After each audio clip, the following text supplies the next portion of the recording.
بسم الله والصلاة والسلام على رسول الله. قال تعالى: وجعلنا من الماء كل شيء حي. تسمعون عن الماء الحي.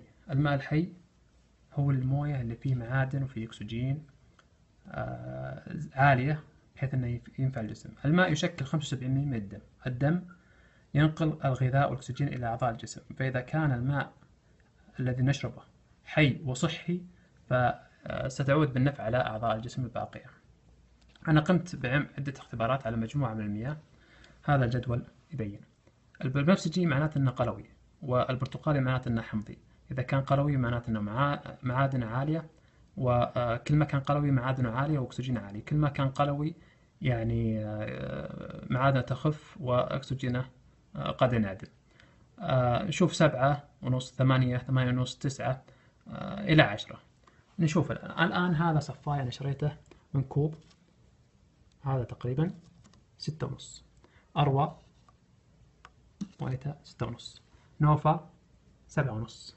فيحة هذه 7. القصيم 7. أكوافينيا مصيبة، علامة الجودة.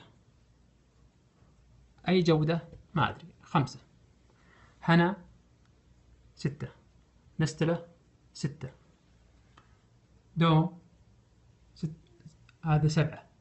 صفا 7. الهدى ممتازة الموية الهدى تقريبا 8. شفتوا الفرق بينهم؟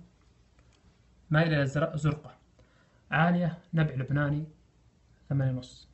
تنورين 8 برضو نبع لبناني.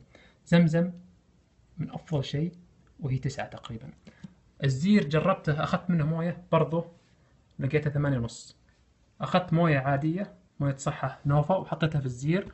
بعد ساعتين لقيتها تحولت من 7.5 إلى 8.5. الزير يرجع الموية للحياة. وصلى الله على محمد.